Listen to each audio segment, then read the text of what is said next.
Chapter 11. A new chapter in a novel is something like a new scene in a play, and when I draw up the curtain this time, reader, you must fancy you see a room in the George Inn at Millcote, with such large figured papering on the walls as inn-rooms have, such a carpet, such furniture, such ornaments on the mantelpiece, such prints, including a portrait of George III, and another of the Prince of Wales, and a representation of the death of Wolfe.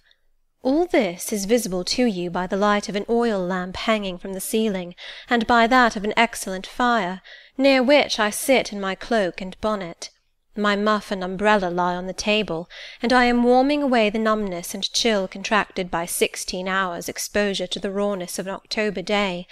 I left Lowton at 4 o'clock a.m., and the Millcote town clock is now just striking 8. Reader, though I look comfortably accommodated, I am not very tranquil in my mind. I thought when the coach stopped here, there would be some one to meet me. I looked anxiously round as I descended the wooden steps the boots placed for my convenience, expecting to hear my name pronounced, and to see some description of carriage waiting to convey me to Thornfield. Nothing of the sort was visible, and when I asked a waiter if any one had been to inquire after a Miss Eyre, I was answered in the negative, so I had no resource but to request to be shown into a private room, and here I am waiting, while all sorts of doubts and fears are troubling my thoughts. It is a very strange sensation to inexperienced youth to feel itself quite alone in the world, cut adrift from every connection, uncertain whether the port to which it is bound can be reached, and prevented by many impediments from returning to that it has quitted. The charm of adventure sweetens that sensation, the glow of pride warms it, but then the throb of fear disturbs it, and fear with me became predominant when half an hour elapsed and I was still alone. I bethought myself to ring the bell. "Is there a place in this neighbourhood called Thornfield?" I asked of the waiter who answered the summons. "Thornfield? I don't know, mum. I'll inquire at the bar." He vanished, but reappeared instantly. "Is your name Eyre, miss?" "Yes." "Person here waiting for you." I jumped up, took my muff and umbrella, and hastened into the inn passage. A man was standing by the open door, and in the lamplit street I dimly saw a one-horse conveyance. "This will be your luggage, I suppose?" said the man rather abruptly when he saw me, pointing to my trunk in the passage. "Yes." He hoisted it on to the vehicle, which was a sort of car, and then I got in. Before he shut me up, I asked him how far it was to Thornfield. "A matter of 6 miles." "How long shall we be before we get there?" "Happen an hour and a half." He fastened the car door, climbed to his own seat outside, and set off. Our progress was leisurely, and gave me ample time to reflect.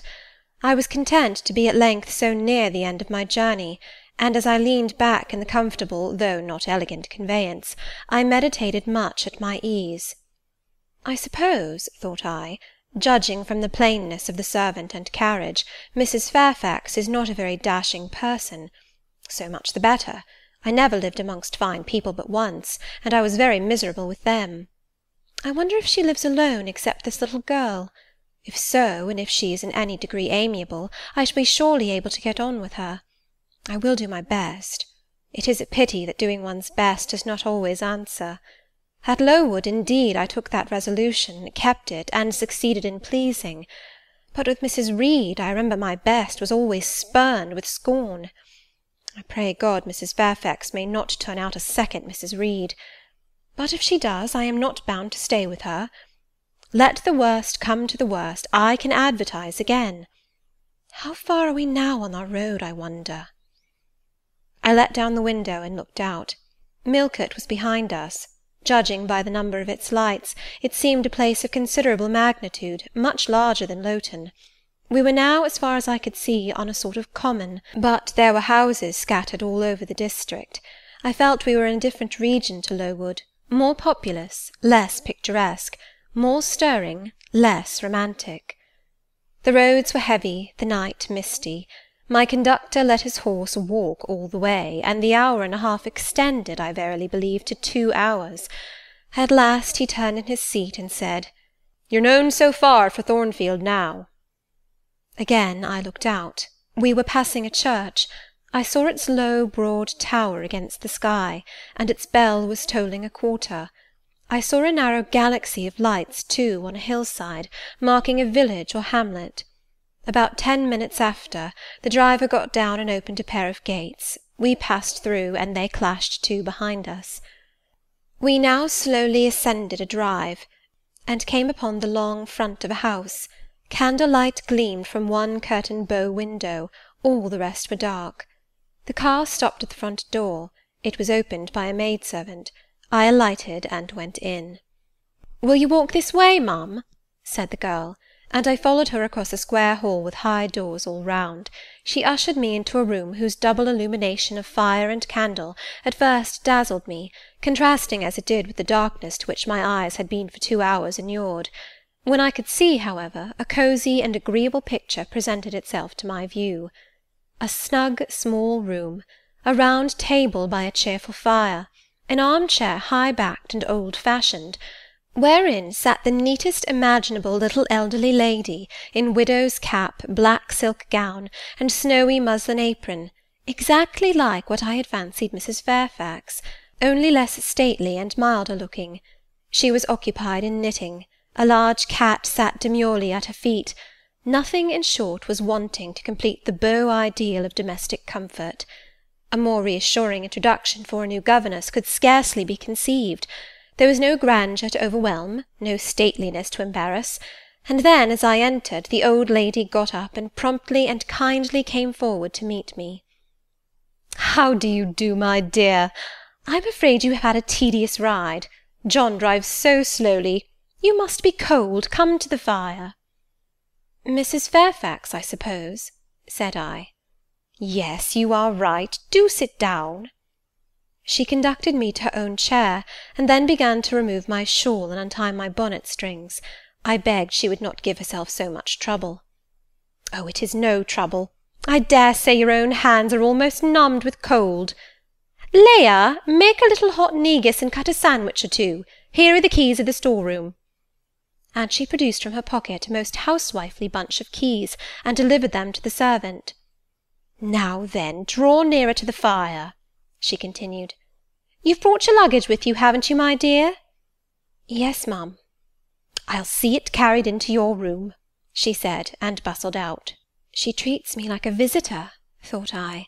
I little expected such a reception. I anticipated only coldness and stiffness.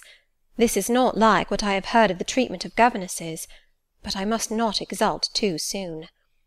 She returned, with her own hands cleared her knitting apparatus and a book or two from the table, to make room for the tray which Leah now brought, and then herself handed me the refreshments. I felt rather confused at being the object of more attention than I had ever before received, and that, too, shown by my employer and superior. But as she did not seem herself to consider she was doing anything out of her place, I thought it better to take her civilities quietly. "Shall I have the pleasure of seeing Miss Fairfax to-night?" I asked, when I had partaken of what she offered me. "What did you say, my dear? I am a little deaf," returned the good lady, approaching her ear to my mouth. I repeated the question more distinctly. "Miss Fairfax? Oh, you mean Miss Varenne. Varenne is the name of your future pupil." "Indeed? Then she is not your daughter?" "No, I have no family." I should have followed up my first inquiry by asking in what way Miss Varens was connected with her, but I recollected it was not polite to ask too many questions. Besides, I was sure to hear in time. "I am so glad," she continued, as she sat down opposite to me and took the cat on her knee. "I am so glad you are come. It will be quite pleasant living here now with a companion. To be sure it is pleasant at any time, for Thornfield is a fine old hall, rather neglected of late years, perhaps, but still it is a respectable place. Yet, you know, in winter-time one feels dreary quite alone in the best quarters. I say alone. Leah is a nice girl, to be sure, and John and his wife are very decent people, but then you see they are only servants, and one can't converse with them on terms of equality. One must keep them at due distance, for fear of losing one's authority. I'm sure last winter, It was a very severe one, if you recollect, and when it did not snow, it rained and blew. Not a creature but the butcher and the postman came to the house from November till February, and I really got quite melancholy with sitting night after night alone. I had Leah in to read to me sometimes, but I don't think the poor girl liked the task much. She felt it confining. In spring and summer one got on better. Sunshine and long days make such a difference. And then, just at the commencement of this autumn, little Adela Varens came and her nurse. A child makes a house alive all at once, and now you are here I shall be quite gay. My heart really warmed to the worthy lady as I heard her talk, and I drew my chair a little nearer to her, and expressed my sincere wish that she might find my company as agreeable as she anticipated. "But I'll not keep you sitting up late to-night," said she. "It is on the stroke of 12 now, and you have been travelling all day. You must feel tired. If you have got your feet well warmed, I'll show you your bedroom. I've had the room next to mine prepared for you. It is only a small apartment, but I thought you would like it better than one of the large front chambers. To be sure, they have finer furniture, but they are so dreary and solitary, I never sleep in them myself." I thanked her for her considerate choice, and as I really felt fatigued with my long journey, expressed my readiness to retire. She took her candle, and I followed her from the room. First she went to see if the hall door was fastened. Having taken the key from the lock, she led the way upstairs. The steps and banisters were of oak, the staircase window was high and latticed. Both it and the long gallery into which the bedroom doors open looked as if they belonged to a church rather than a house. A very chill and vault-like air pervaded the stairs and gallery, suggesting cheerless ideas of space and solitude, and I was glad, when finally ushered into my chamber, to find it of small dimensions and furnished in ordinary modern style. When Mrs. Fairfax had bidden me a kind good night, and I had fastened my door, gazed leisurely round, and in some measure effaced the eerie impression made by that wide hall, that dark and spacious staircase, and that long cold gallery, by the livelier aspect of my little room, I remembered that, after a day of bodily fatigue and mental anxiety, I was now at last in safe haven. The impulse of gratitude swelled my heart, and I knelt down at the bedside, and offered up thanks where thanks were due, not forgetting ere I rose to implore aid on my further path, and the power of meriting the kindness which seemed so frankly offered me before it was earned. My couch had no thorns in it that night, my solitary room no fears. At once weary and content, I slept soon and soundly. When I awoke, it was broad day. The chamber looked such a bright little place to me as the sun shone in between the gay blue chintz window curtains, showing papered walls and a carpeted floor, so unlike the bare planks and stained plaster of Lowood, that my spirits rose at the view. Externals have a great effect on the young. I thought that a fairer era of life was beginning for me, one that was to have its flowers and pleasures as well as its thorns and toils. My faculties, roused by the change of scene, the new field offered to hope, seemed all astir. I cannot precisely define what they expected, but it was something pleasant, not perhaps that day or that month, but at an indefinite future period. I rose. I dressed myself with care, obliged to be plain, for I had no article of attire that was not made with extreme simplicity. I was still by nature solicitous to be neat. It was not my habit to be disregardful of appearance or careless of the impression I made. On the contrary, I ever wished to look as well as I could, and to please as much as my want of beauty would permit. I sometimes regretted that I was not handsomer. I sometimes wished to have rosy cheeks, a straight nose, and a small cherry mouth. I desired to be tall, stately, and finely developed in figure. I felt it a misfortune that I was so little, so pale, and had features so irregular and so marked. And why had I these aspirations and these regrets? It would be difficult to say. I could not then distinctly say it to myself, yet I had a reason, and a logical, natural reason too. However, when I had brushed my hair very smooth, and put on my black frock, which, Quaker-like as it was, at least had the merit of fitting to a nicety, and adjusted my clean white tucker, I thought that I should do respectably enough to appear before Mrs. Fairfax, and that my new pupil would not at least recoil from me with antipathy. Having opened my chamber window, and seen that I left all things straight and neat on the toilet table, I ventured forth. Traversing the long and matted gallery, I descended the slippery steps of oak. Then I gained the hall. I halted there a minute. I looked at some pictures on the walls. One, I remember, represented a grim man in a cuirass, and one a lady with powdered hair and a pearl necklace. At a bronze lamp pendant from the ceiling, at a great clock whose case was of oak curiously carved, and ebon black with time and rubbing. Everything appeared very stately and imposing to me, but then I was so little accustomed to grandeur.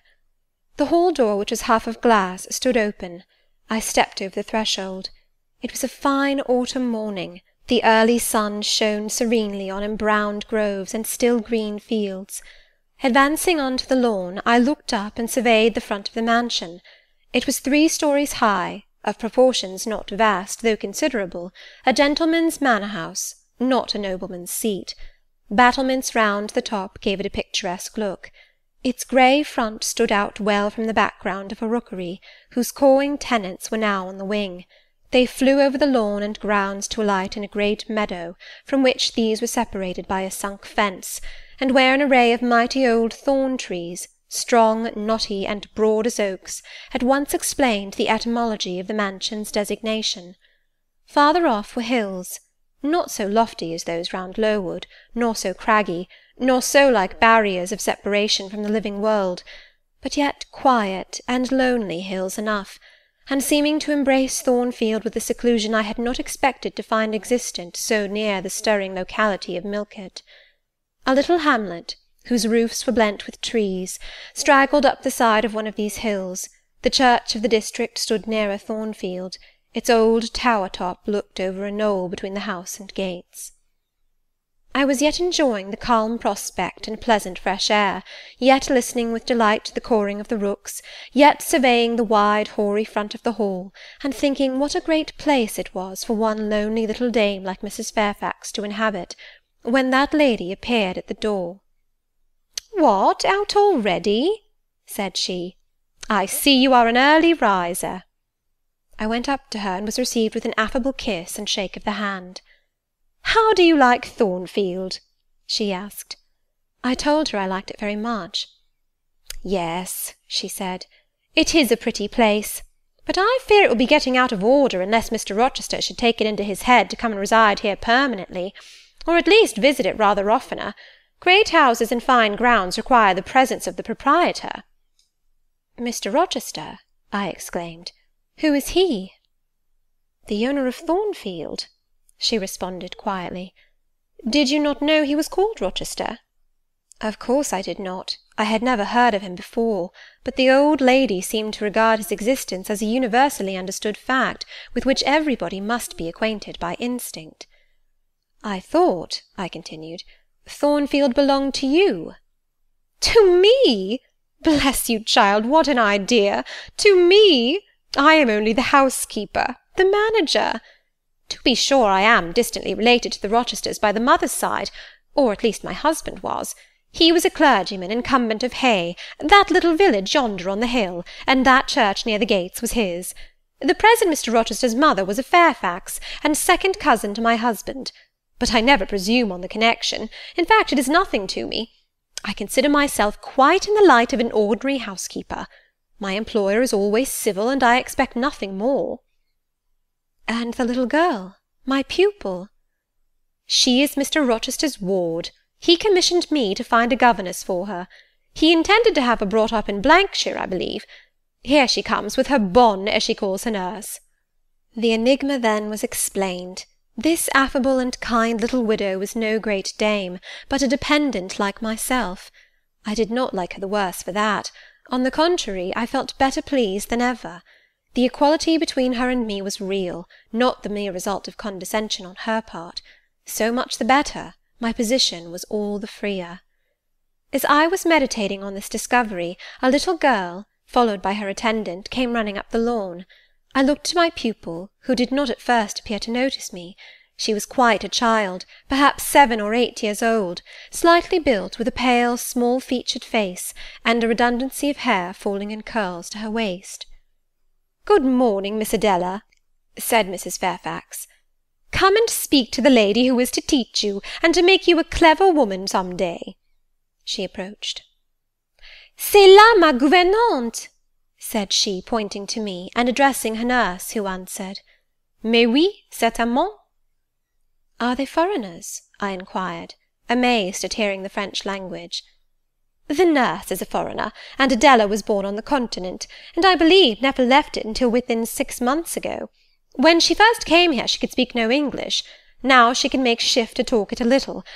I don't understand her, she mixes it so with French, but you will make out her meaning very well, I dare say." Fortunately, I had had the advantage of being taught French by a French lady, and as I had always made a point of conversing with Madame Pirot as often as I could, and had, besides, during the last 7 years, learnt a portion of French by heart daily, applying myself to take pains with my accent, and imitating as closely as possible the pronunciation of my teacher, I had acquired a certain degree of readiness and correctness in the language, and was not likely to be much at a loss with Mademoiselle Adela. She came and shook hands with me when she heard that I was her governess, and as I led her into breakfast, I addressed some phrases to her in her own tongue. She replied briefly at first, but after we were seated at the table, and she had examined me some 10 minutes with her large hazel eyes, she suddenly commenced chattering fluently. "Ah," cried she in French, "you speak my language as well as Mr. Rochester does. I can talk to you as I can to him, and so can Sophie. She will be glad. Nobody here understands her. Madame Fairfax is all English. Sophie is my nurse. She came with me over the sea in a great ship with a chimney that smoked. How it did smoke! And I was sick, and so was Sophie, and so was Mr. Rochester. Mr. Rochester lay down on a sofa in a pretty room called the salon, and Sophie and I had little beds in another place. I nearly fell out of mine. It was like a shelf. And Mademoiselle, what is your name?" "Eyre. Jane Eyre." "Eyre? Bah! I cannot say it. Well, our ship stopped in the morning, before it was quite daylight, at a great city, a huge city, with very dark houses, and all smoky, not at all like the pretty clean town I came from, and Mr. Rochester carried me in his arms over a plank to the land, and Sophie came after, and we all got into a coach, which took us to a beautiful large house, larger than this, and finer, called an hotel. We stayed there nearly a week. I and Sophie used to walk every day in a great green place full of trees, called the park, and there were many children there besides me, and a pond with beautiful birds in it that I fed with crumbs." "Can you understand her when she runs on so fast?" asked Mrs. Fairfax. I understood her very well, for I had been accustomed to the fluent tongue of Madame Pirot. "I wish," continued the good lady, "you would ask her a question or two about her parents. I wonder if she remembers them." "Adele," I inquired, "with whom did you live when you were in that pretty clean town you spoke of?" "I lived long ago with mamma, but she is gone to the Holy Virgin. Mamma used to teach me to dance and sing and to say verses. A great many gentlemen and ladies came to see mamma, and I used to dance before them or to sit on their knees and sing to them. I liked it. Shall I let you hear me sing now?" She had finished her breakfast, so I permitted her to give a specimen of her accomplishments.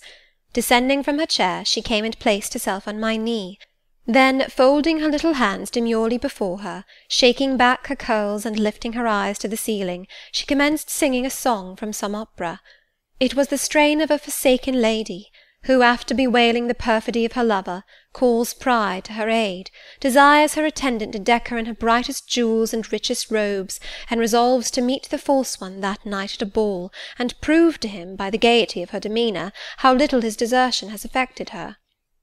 The subject seems strangely chosen for an infant singer, but I suppose the point of the exhibition lay in hearing the notes of love and jealousy warbled with the lisp of childhood, and in very bad taste that point was. At least I thought so. Adele sang the canzonette tunefully enough, and with the naivete of her age. This achieved, she jumped from my knee and said, "Now, mademoiselle, I will repeat you some poetry." Assuming an attitude, she began La Ligue des Rats, Fable de La Fontaine. She then declaimed the little piece with an attention to punctuation and emphasis, a flexibility of voice, and an appropriateness of gesture, very unusual indeed at her age, and which proved she had been very carefully trained. "Was it your mamma who taught you that piece?" I asked. Yes, and she just used to say it in this way. Qu'avez-vous donc? Lui dit un de ses rats. Parlez! She made me lift my hand so, to remind me to raise my voice at the question. Now shall I dance for you? No, that will do. But after your mamma went to the Holy Virgin, as you say, with whom did you live then? With Madame Frederic and her husband. She took care of me, but she is nothing related to me. I think she is poor, for she had not so fine a house as mamma. I was not long there. Mr. Rochester asked me if I would like to go and live with him in England, and I said yes, for I knew Mr. Rochester before I knew Madame Frederic, and he was always kind to me, and gave me pretty dresses and toys. But you see, he has not kept his word, for he has brought me to England, and now he has gone back again himself, and I never see him. After breakfast, Adele and I withdrew to the library, which room it appears Mr. Rochester had directed should be used as the schoolroom. Most of the books were locked up behind glass doors, but there was one bookcase left open, containing everything that could be needed in the way of elementary works, and several volumes of light literature, poetry, biography, travels, a few romances, etc. I suppose he had considered that these were all the governess would require for her private perusal, and indeed they contented me amply for the present. Compared with the scanty pickings I had now and then been able to glean at Lowood, they seemed to offer an abundant harvest of entertainment and information. In this room, too, there was a cabinet piano, quite new and of superior tone, also an easel for painting, and a pair of globes. I found my pupil sufficiently docile, though disinclined to apply. She had not been used to regular occupation of any kind. I felt it would be injudicious to confine her too much at first. So, when I had talked to her a great deal, and got her to learn a little, and when the morning had advanced to noon, I allowed her to return to her nurse. I then proposed to occupy myself till dinner-time in drawing some little sketches for her use. As I was going upstairs to fetch my portfolio and pencils, Mrs. Fairfax called to me. "Your morning school hours are over now, I suppose?" said she. She was in a room the folding doors of which stood open. I went in when she addressed me. It was a large, stately apartment with purple chairs and curtains, a Turkey carpet, walnut-panelled walls, one vast window rich in slanted glass, and a lofty ceiling nobly moulded. Mrs. Fairfax was dusting some vases of fine purple spar, which stood on a sideboard. "What a beautiful room!" I exclaimed as I looked round, for I had never seen before any half so imposing. "Yes, this is the dining-room. I have just opened the window to let in a little air and sunshine, for everything gets so damp in apartments that are seldom inhabited. The drawing-room yonder feels like a vault." She pointed to a wide arch corresponding to the window, and hung like it with Tyrian-dyed curtain, now looped up. Mounting to it by two broad steps, and looking through, I thought I caught a glimpse of a fairy place, so bright to my novice eyes appeared the view beyond. Yet it was merely a very pretty drawing-room, and within it a boudoir, both spread with white carpets, on which seemed laid brilliant garlands of flowers, both sealed with snowy mouldings of white grapes and vine-leaves, beneath which glowed in rich contrast crimson couches and ottomans, while the ornaments on the pale Parian mantelpiece were of sparkling Bohemian glass, ruby-red, and between the windows large mirrors repeated the general blending of snow and fire. "In what order you keep these rooms, Mrs. Fairfax," said I. "No dust, no canvas coverings. Except that the air feels chilly, one would think they were inhabited daily." "Why, Miss Eyre, though Mr. Rochester's visits here are rare, they are always sudden and unexpected, and as I observed that it put him out to find everything swathed up, and to have a bustle of arrangement on his arrival, I thought it best to keep the rooms in readiness." "Is Mr. Rochester an exacting, fastidious sort of man?" "Not particularly so, but he has a gentleman's tastes and habits, and he expects to have things managed in conformity to them." "Do you like him? Is he generally liked?" "Oh, yes. The family have always been respected here.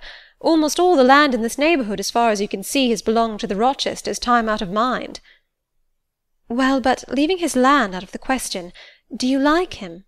Is he liked for himself?" "I have no cause to do otherwise than like him, and I believe he is considered a just and liberal landlord by his tenants, but he has never lived much amongst them." "But he has no peculiarities.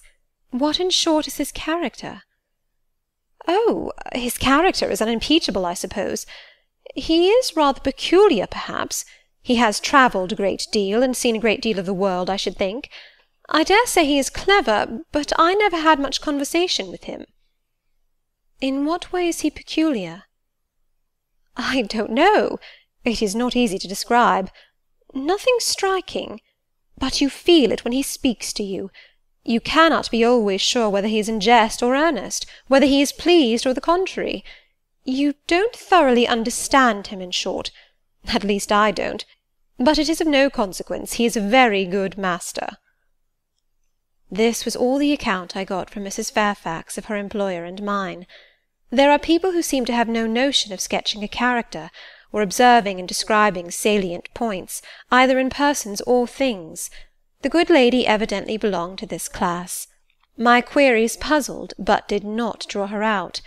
Mr. Rochester was Mr. Rochester in her eyes, a gentleman, a landed proprietor, nothing more. She inquired and searched no further, and evidently wondered at my wish to gain a more definite notion of his identity. When we left the dining-room, she proposed to show me over the rest of the house, and I followed her upstairs and downstairs, admiring as I went, for all was well arranged and handsome. The large front chambers I thought especially grand, and some of the third-story rooms, though dark and low, were interesting from their air of antiquity.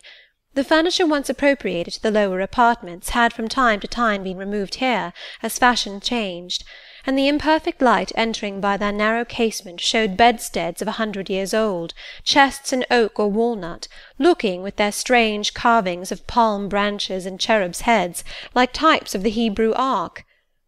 Rows of venerable chairs, high-backed and narrow, stools still more antiquated, on whose cushioned tops were yet apparent traces of half-effaced embroideries, wrought by fingers that for 2 generations had been coffin-dust.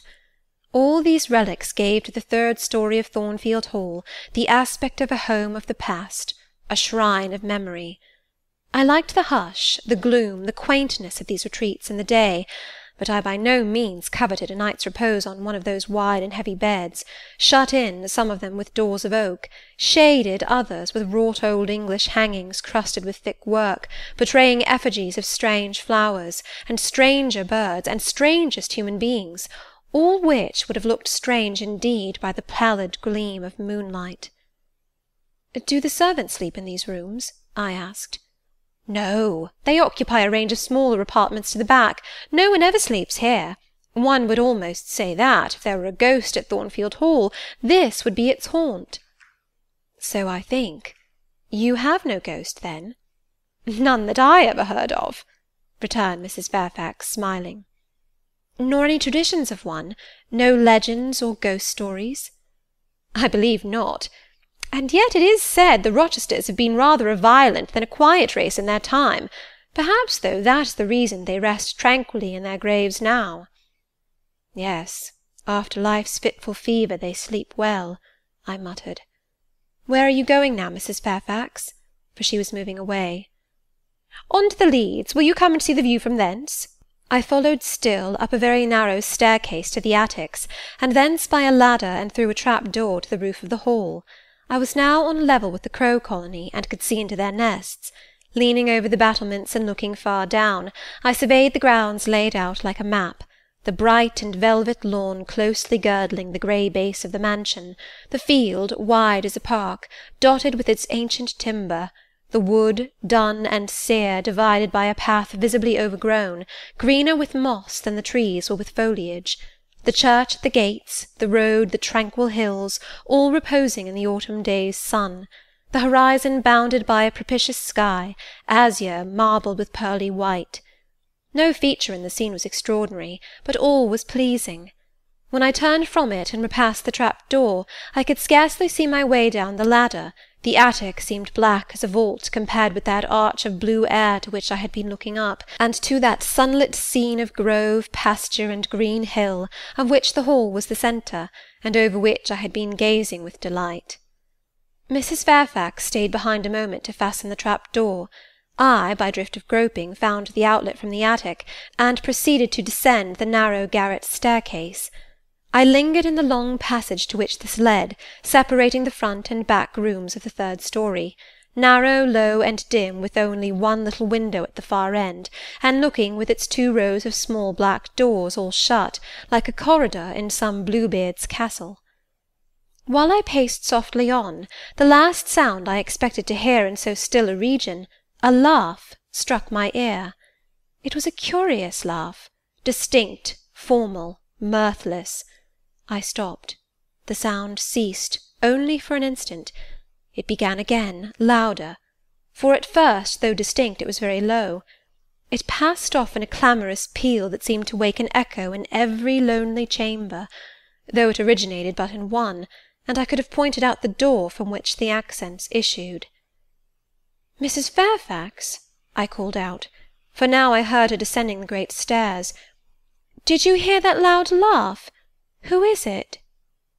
"Some of the servants, very likely," she answered.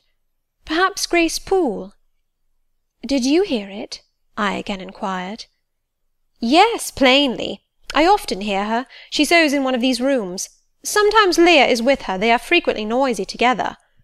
The laugh was repeated in its low syllabic tone, and terminated in an odd murmur. "Grace!" exclaimed Mrs. Fairfax. I really did not expect any Grace to answer, for though the laugh was as tragic, as preternatural a laugh as any I have heard, and but that it was high noon, and that no circumstance of ghostliness accompanied the curious cachinnation, but that neither scene nor season favoured fear, I should have been superstitiously afraid. However, the event showed me I was a fool for entertaining a sense even of surprise. The door nearest me opened, and a servant came out, a woman of between 30 and 40, a set, square-made figure, red-haired, and with a hard, plain face. Any apparition less romantic or less ghostly could scarcely be conceived. "Too much noise, Grace," said Mrs. Fairfax. "Remember directions." Grace curtsied silently and went in. "She is a person we have to sew and assist Leah in her housemaid's work," continued the widow. "Not altogether unobjectionable in some points, but she does well enough. By the by, how have you got on with your new pupil this morning?" The conversation, thus turned on Adèle, continued till we reached the light and cheerful region below. Adèle came running to meet us in the hall, exclaiming, "Mesdames, vous êtes servies!" adding, "J'ai bien faim, moi!" We found dinner ready, and waiting for us in Mrs. Fairfax's room. Chapter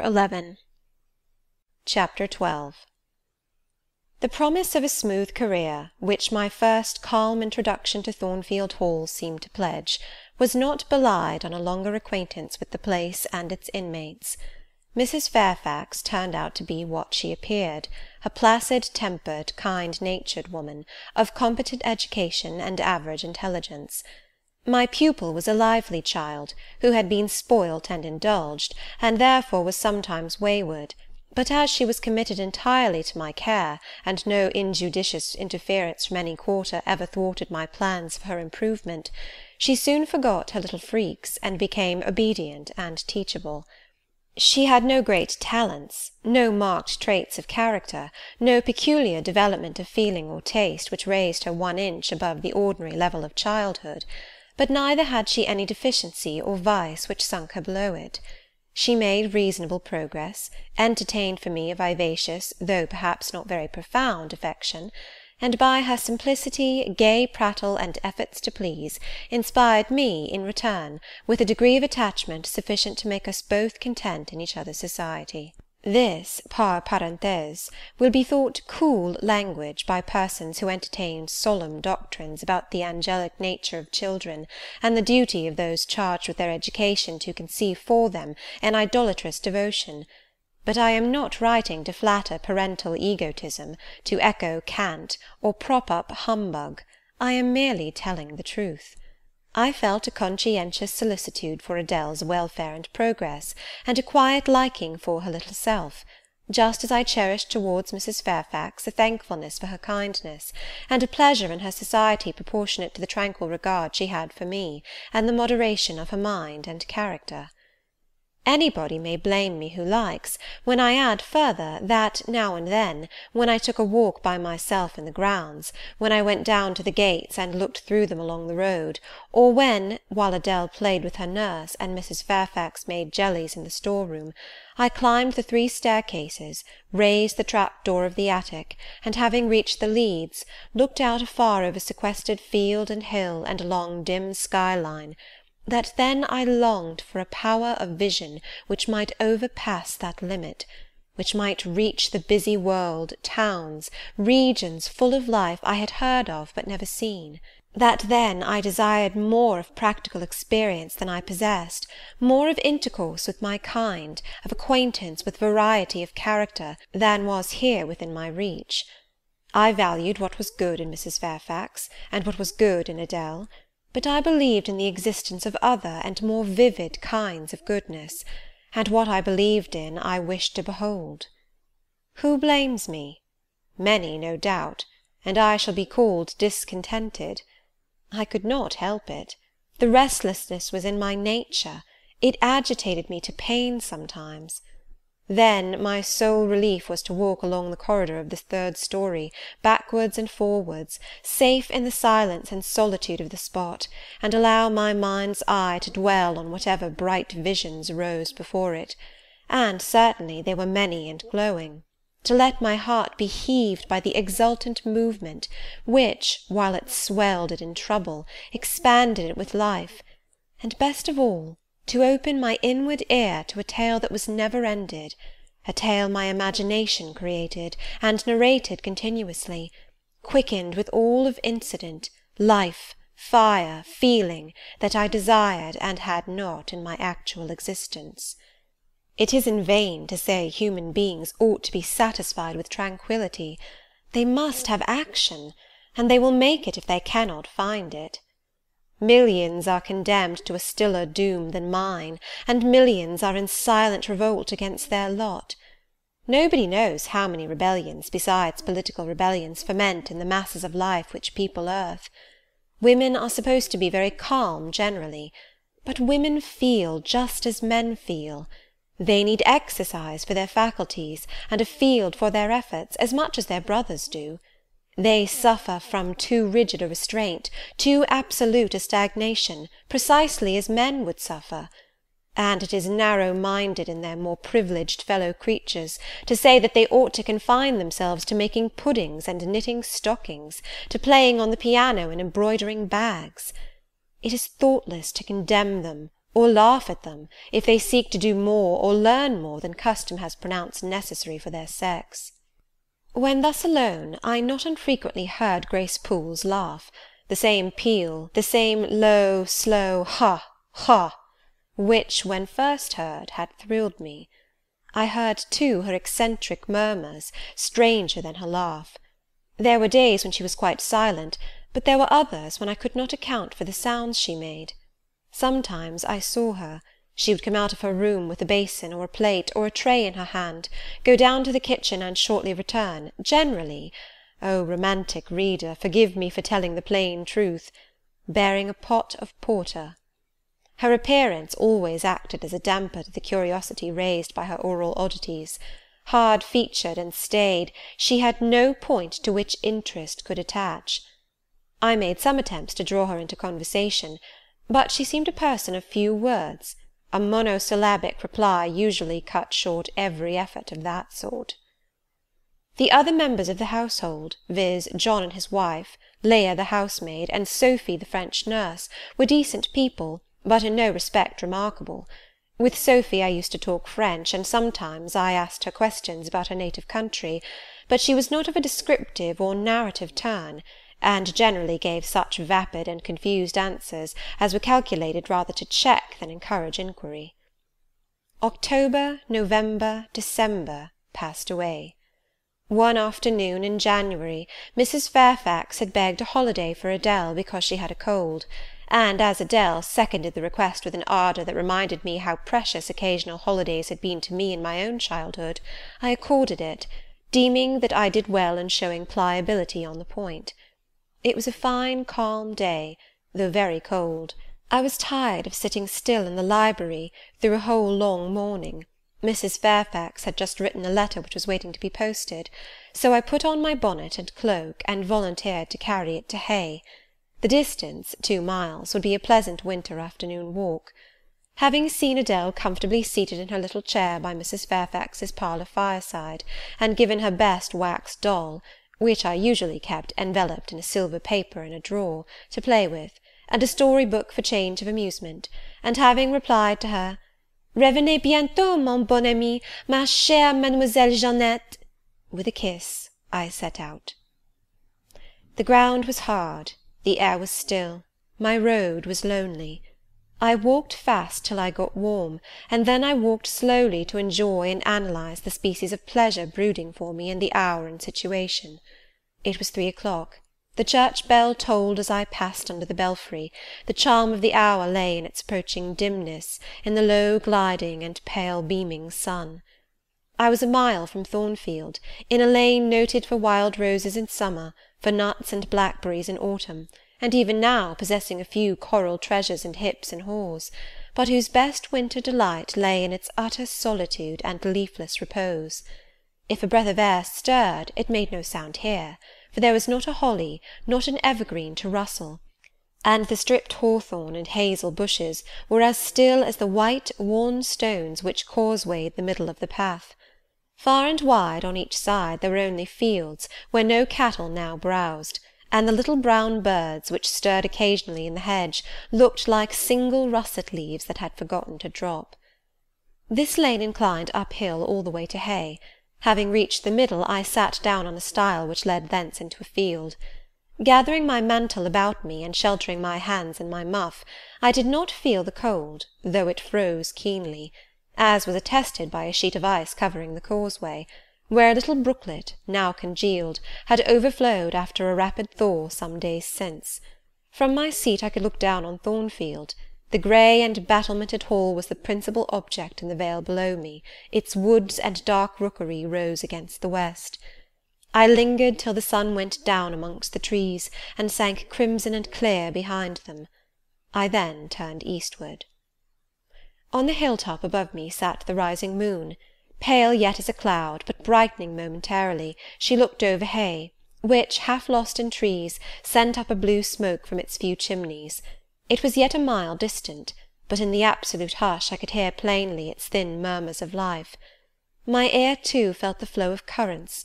In what dales and depths I could not tell, but there were many hills beyond Hay, and doubtless many becks threading their passes. That evening calm betrayed alike the tinkle of the nearest streams, the sough of the most remote. A rude noise broke on these fine ripplings and whisperings, at once so far away and so clear, a positive tramp, tramp, a metallic clatter, which effaced the soft wave wanderings, as, in a picture, the solid mass of a crag, or the rough boles of a great oak, drawn in dark and strong on the foreground, efface the aerial distance of azure hill, sunny horizon, and blended clouds, where tint melts into tint. The din was on the causeway. A horse was coming. The windings of the lane yet hid it, but it approached. I was just leaving the stile, yet, as the path was narrow, I sat still to let it go by. In those days I was young, and all sorts of fancies, bright and dark, tenanted my mind.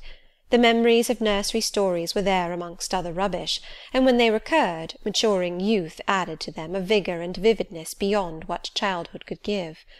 As this horse approached, and as I watched for it to appear through the dusk, I remembered certain of Bessy's tales, wherein figured a north of England spirit called a Gytrash, which, in the form of a horse, mule, or large dog, haunted solitary ways, and sometimes came upon belated travellers, as this horse was now coming upon me.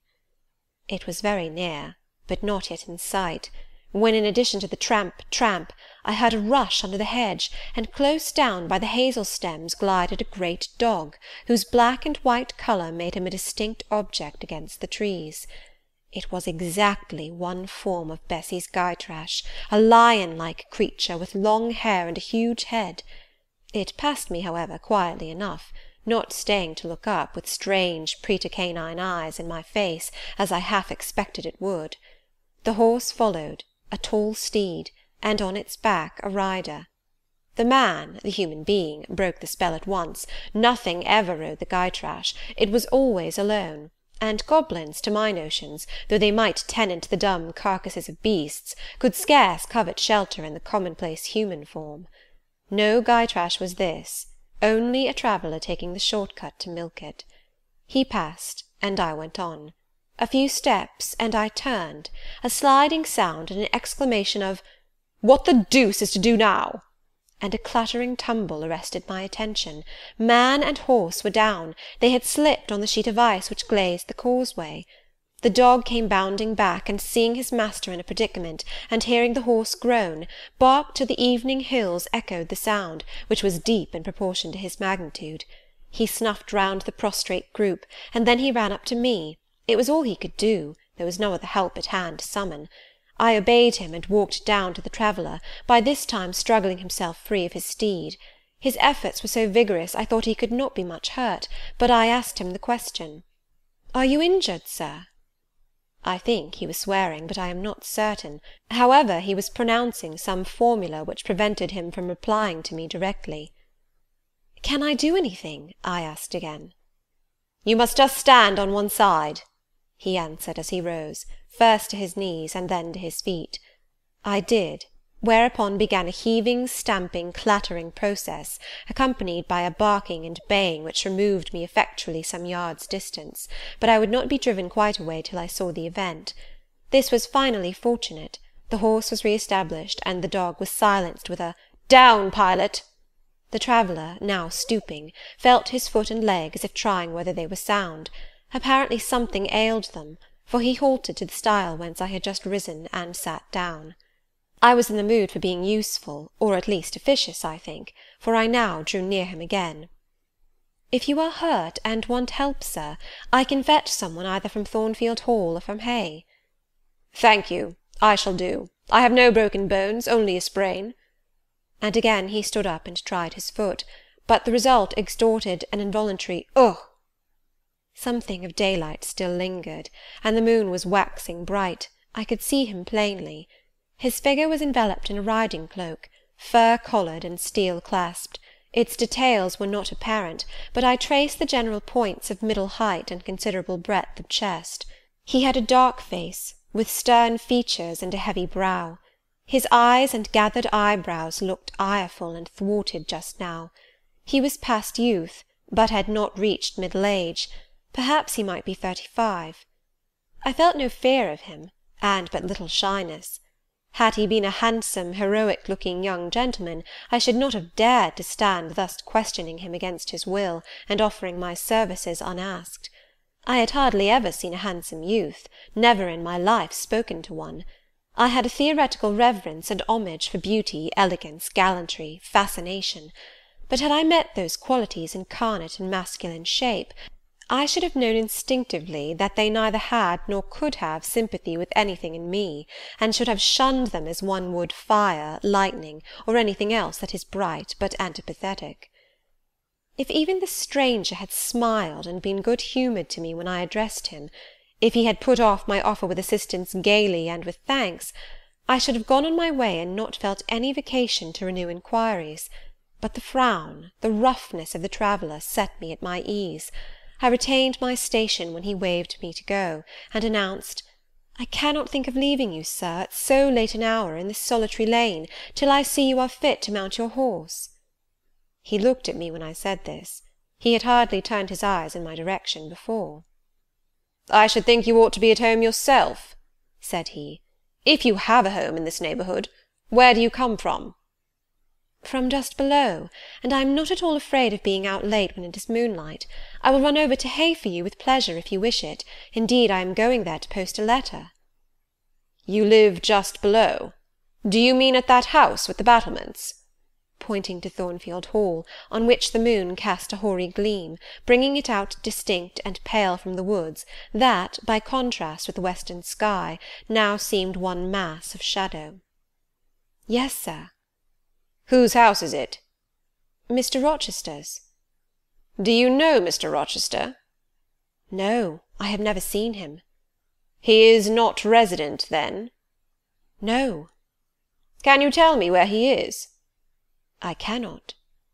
You are not a servant at the Hall, of course. You are—" He stopped, ran his eye over my dress, which, as usual, was quite simple, a black merino cloak, a black beaver bonnet, neither of them half fine enough for a lady's maid.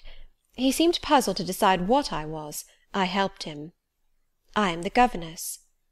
Ah, the governess, he repeated.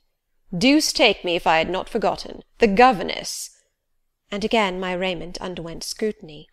In 2 minutes he rose from the stile. His face expressed pain when he tried to move.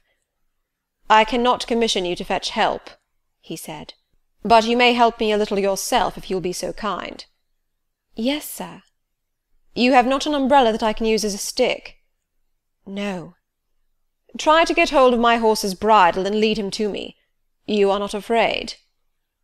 I should have been afraid to touch a horse when alone, but when told to do it, I was disposed to obey. I put down my muff on the stile and went up to the tall steed. I endeavoured to catch the bridle, but it was a spirited thing and would not let me come near its head. I made effort on effort, though in vain. Meantime I was mortally afraid of its trampling forefeet. The traveller waited and watched for some time, and at last he laughed. I see, he said. The mountain will never be brought to Mahomet, so all you can do is to aid Mahomet to go to the mountain. I must beg of you to come here. I came. Excuse me, he continued. Necessity compels me to make you useful. He laid a heavy hand on my shoulder, and leaning on me with some stress, limped to his horse.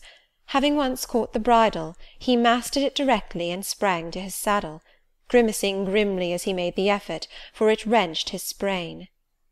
Now, said he, releasing his under lip from a hard bite, just hand me my whip. It lies there under the hedge. I sought it and found it. Thank you. Now make haste with a letter to Hay, and return as fast as you can. A touch of a spurred heel made his horse first start and rear, and then bound away. The dog rushed in his traces.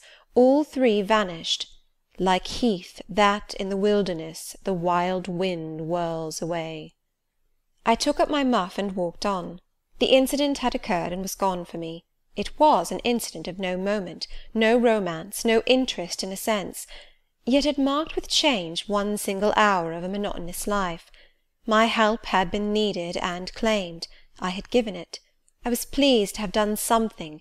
Trivial, transitory though the deed was, it was yet an active thing, and I was weary of an existence all passive.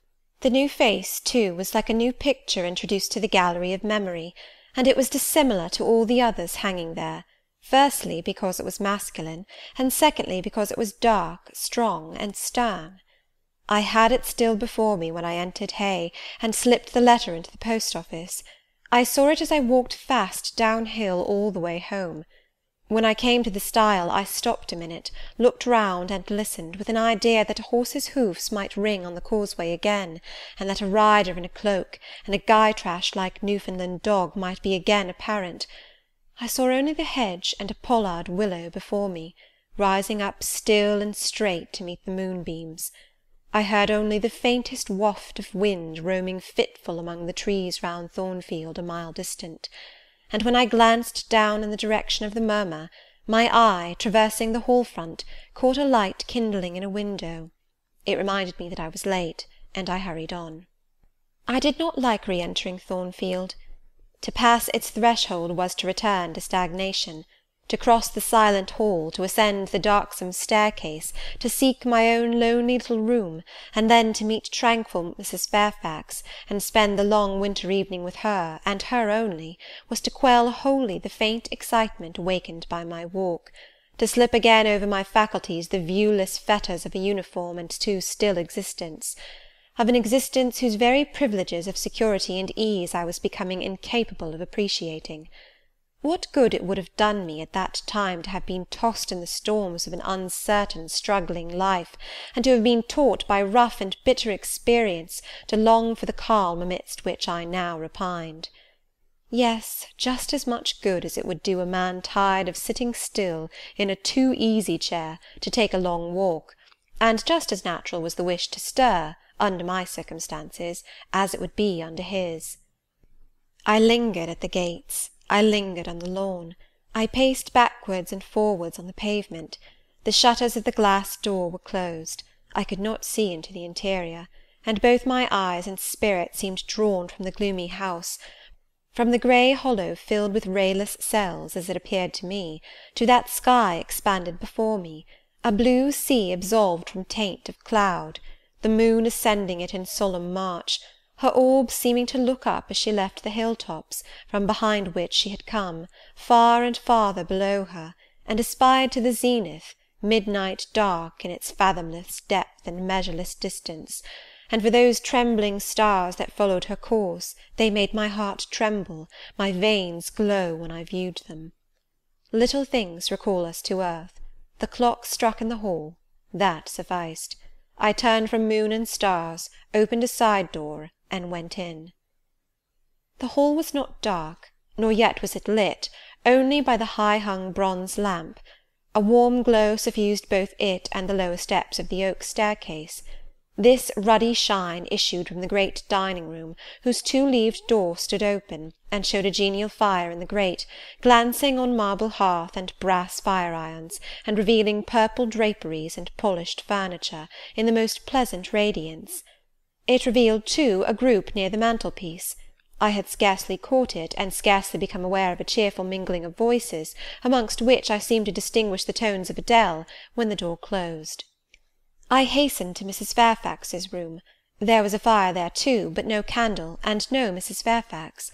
Instead, all alone, sitting upright on the rug, and gazing with gravity at the blaze, I beheld a great black and white long-haired dog, just like the Gytrash of the lane. It was so like it that I went forward and said, "Pilot?"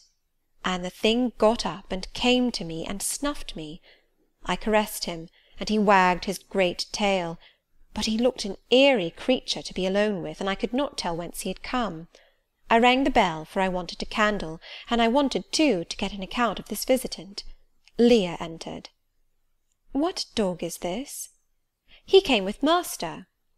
"With whom?" "With master, Mr. Rochester. He's just arrived." "Indeed? And is Mrs. Fairfax with him?" "Yes, and Miss Adele. They are in the dining-room, and John has gone for a surgeon, for master has had an accident. His horse fell, and his ankle is sprained." "Did the horse fall in Hay Lane?" "Yes, coming downhill. It slipped on some ice." "Ah! Bring me a candle, will you, Leah?" Leah brought it. She entered, followed by Mrs. Fairfax, who repeated the news, adding that Mr. Carter the surgeon was come, and was now with Mr. Rochester. Then she hurried out to give orders about tea, and I went upstairs to take off my things. Chapter 13. Mr. Rochester, it seems, by the surgeon's orders, went to bed early that night, nor did he rise soon next morning. When he did come down, it was to attend to business. His agent and some of his tenants were arrived, and waiting to speak with him. Adele and I had now to vacate the library. It would be in daily requisition as a reception-room for callers.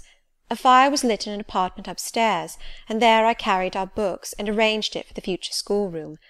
I discerned in the course of the morning that Thornfield Hall was a changed place.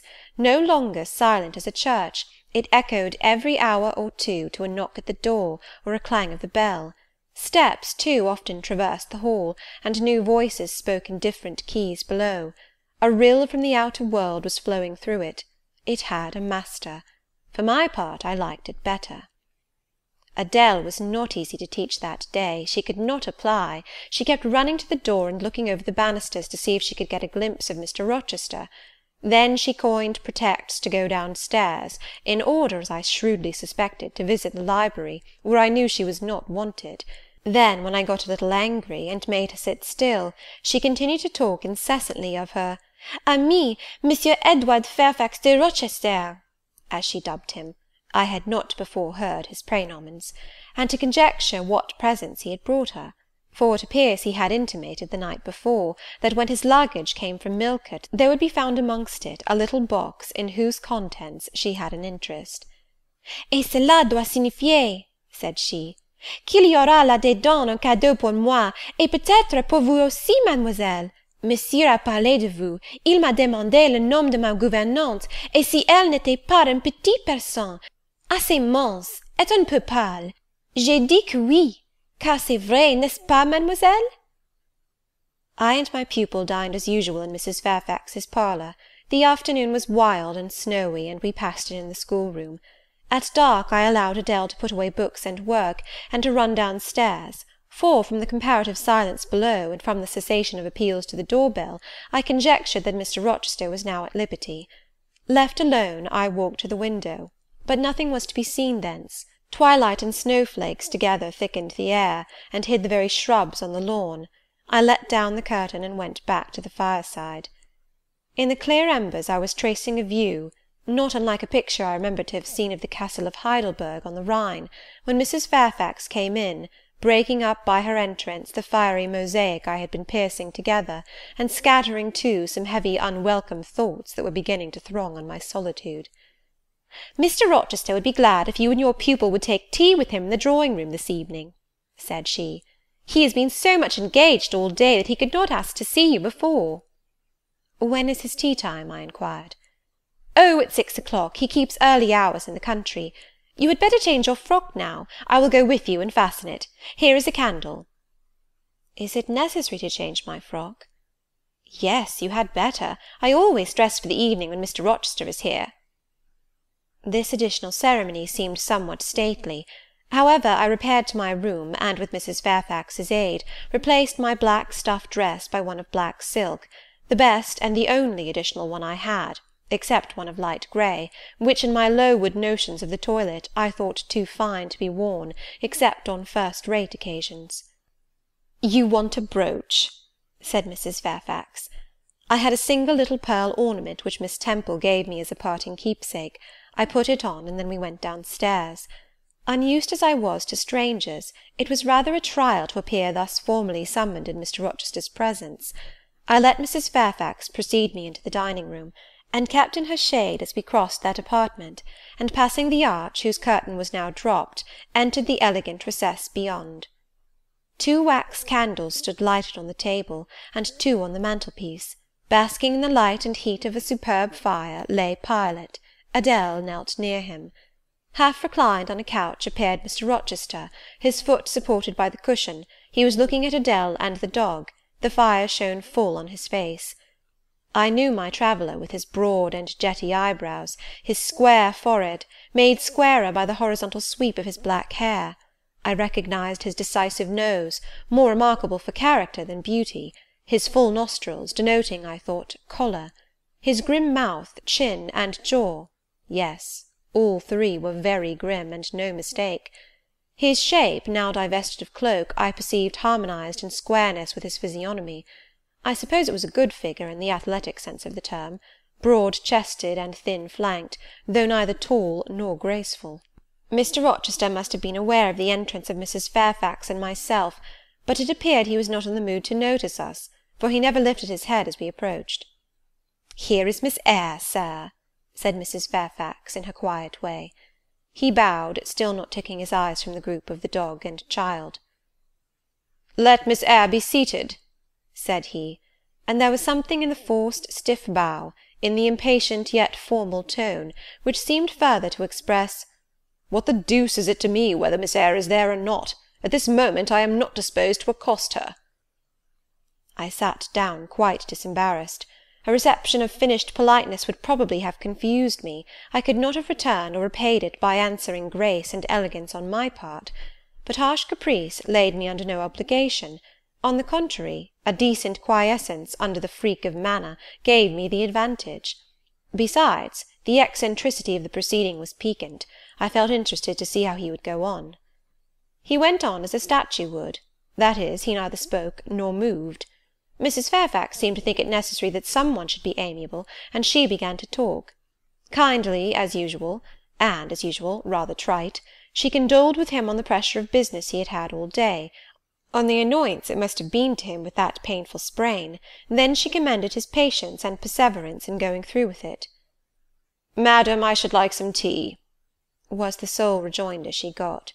She hastened to ring the bell, and when the tray came, she proceeded to arrange the cups, spoons, etc., with assiduous celerity. I and Adele went to the table, but the master did not leave his couch. "Will you hand Mr. Rochester's cup?" said Mrs. Fairfax to me. "Adele might perhaps spill it." I did as requested. As he took the cup from my hand, Adele, thinking the moment propitious for making a request in my favour, cried out, "N'est-ce pas, monsieur, qu'il y a un cadeau pour mademoiselle Eyre dans votre petit coffre?" "Who talks of cadeau?" said he gruffly. "Did you expect a present, Miss Eyre? Are you fond of presents?" And he searched my face with eyes that I saw were dark, irate, and piercing. "I hardly know, sir. I have little experience of them. They are generally thought pleasant things." "Generally thought? But what do you think?" "I should be obliged to take time, sir, before I could give you an answer worthy of your acceptance. A present has many faces to it, has it not? And one should consider all before pronouncing an opinion as to its nature." "Miss Eyre, you are not so unsophisticated as Adele. She demands a cadeau clamorously the moment she sees me. You beat about the bush." "Because I have less confidence in my deserts than Adele has. She can prefer the claim of old acquaintance, and the right too of custom, for she says you have always been in the habit of giving her playthings. But if I had to make out a case, I should be puzzled, since I am a stranger, and have done nothing to entitle me to an acknowledgment." "Oh, don't fall back on over-modesty. I have examined Adele, and find you have taken great pains with her. She is not bright, she has no talents, yet in a short time she has made much improvement." "Sir, you have now given me my cadeau. I am obliged to you. It is the meed teachers most covet, praise of their pupils' progress." "Humph," said Mr. Rochester, and he took his tea in silence. "Come to the fire," said the master, when the tray was taken away, and Mrs. Fairfax had settled into a corner with her knitting, while Adele was leading me by the hand round the room, showing me the beautiful books and ornaments on the consoles and chiffoniere. We obeyed as in duty bound. Adele wanted to take a seat on my knee, but she was ordered to amuse herself with Pilot. "You have been resident in my house 3 months?" "Yes, sir." "And you came from—" "From Lowood School, in Blankshire." "Ah, a charitable concern. How long were you there?" 8 years. 8 years. You must be tenacious of life. I thought half the time in such a place would have done up any constitution. No wonder you have rather the look of another world. I marvelled where you had got that sort of face. When you came on me in Hay Lane last night, I thought unaccountably of fairy tales, and had half a mind to demand whether you had bewitched my horse. I am not sure yet. Who are your parents?" "I have none." "Nor ever had, I suppose. Do you remember them?" "No." "I thought not. And so you were waiting for your people when you sat on that stile?" "For whom, sir?" "For the men in green. It was a proper moonlight evening for them. Did I break through one of your rings that you spread that damned ice on the causeway?" I shook my head. "The men in green all forsook England 100 years ago," said I, speaking as seriously as he had done. "And not even in Hay Lane, or the fields about it, could you find a trace of them. I don't think either summer or harvest, or winter moon will ever shine on their revels more." Mrs. Fairfax had dropped her knitting, and, with raised eyebrows, seemed wondering what sort of talk this was. "Well," resumed Mr. Rochester, "if you disown parents, you must have some sort of kinsfolk, uncles and aunts?" "No, none that I ever saw." "And your home?" "I have none." "Where do your brothers and sisters live?" "I have no brothers or sisters." "Who recommended you to come here?" "I advertised, and Mrs. Fairfax answered my advertisement." "Yes," said the good lady, who now knew what ground we were upon, "and I am daily thankful for the choice Providence led me to make. Miss Eyre has been an invaluable companion to me, and a kind and careful teacher to Adele." "Don't trouble yourself to give her a character," returned Mr. Rochester. "Eulogiums will not bias me. I shall judge for myself. She began by felling my horse." "Sir?" said Mrs. Fairfax. "I have her to thank for this sprain." The widow looked bewildered.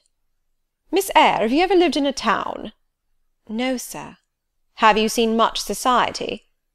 None but the pupils and teachers of Lowood, and now the inmates of Thornfield. Have you read much? Only such books as came in my way, and they have not been numerous or very learned. You have lived the life of a nun. No doubt you are well drilled in religious forms.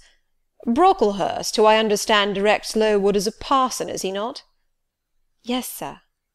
And you girls probably worshipped him, as a convent full of religieuses would worship their director. Oh, no. You are very cool. No? What? A novice not worship her priest? That sounds blasphemous. I disliked Mr. Brocklehurst, and I was not alone in the feeling. He is a harsh man, at once pompous and meddling. He cut off our hair, and for economy's sake brought us bad needles and thread, with which we could hardly sew. That was very false economy, remarked Mrs. Fairfax, who now again caught the drift of the dialogue. And what was the head and front of his offending? Demanded Mr. Rochester. He starved us when he had the sole superintendence of the provision department, before the committee was appointed, and he bored us with long lectures once a week, and with evening readings from books of his own inditing, about sudden deaths and judgments, which made us afraid to go to bed. What age were you when you went to Lowood? About 10. And you stayed there 8 years? You are now, then, 18? I assented. Arithmetic, you see, is useful. Without its aid I should hardly have been able to guess your age. It is a point difficult to fix where the features and countenance are so much at variance as in your case. And now what did you learn at Lowood? Can you play? A little. Of course, that is the established answer. Go into the library. I mean, if you please. Excuse my tone of command. I am used to say, do this, and it is done. I cannot alter my customary habits for this one new inmate. Go then into the library, take a candle with you, leave the door open, sit down to the piano, and play a tune. I departed, obeying his directions. Enough, he called out in a few minutes. You play a little, I see, like any other English schoolgirl. Perhaps rather better than some, but not well. I closed the piano and returned. Mr. Rochester continued. Adele showed me some sketches this morning which she said were yours. I don't know whether they were entirely of your doing. Probably a master aided you. No, indeed, I interjected. Ah, that pricks pride. Well, fetch me your portfolio if you can vouch for its contents being original, but don't pass your word unless you are certain. I can recognise patchwork. Then I shall say nothing, and you shall judge for yourself, sir. I brought the portfolio from the library. Approach the table, said he, and I wheeled it to his couch. Adele and Mrs. Fairfax drew near to see the pictures. No crowding, said Mr. Rochester. Take the drawings from my hand as I finish with them, but don't push your faces up to mine. He deliberately scrutinized each sketch and painting. 3 he laid aside, the others, when he examined them, he swept from him.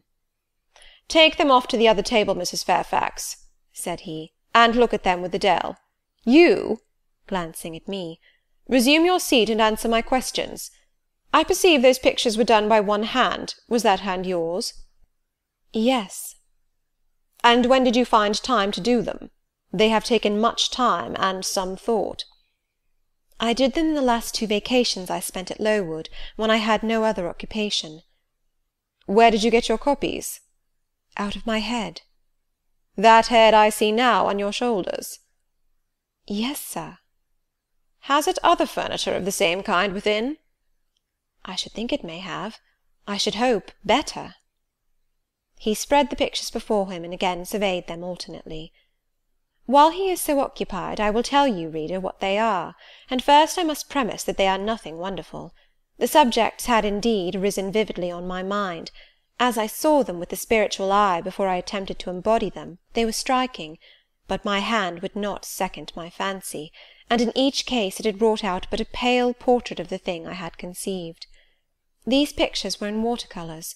The first represented clouds, low and livid, rolling over a swollen sea. All the distance was an eclipse. So, too, was the foreground. or rather the nearest billows, for there was no land.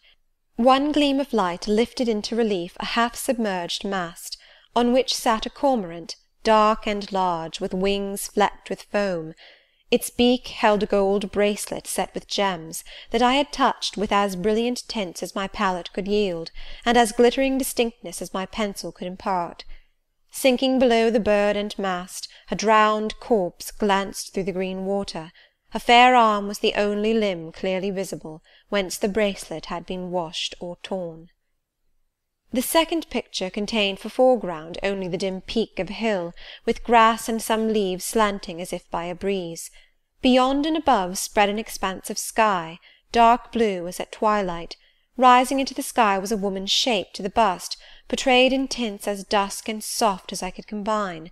The dim forehead was crowned with a star.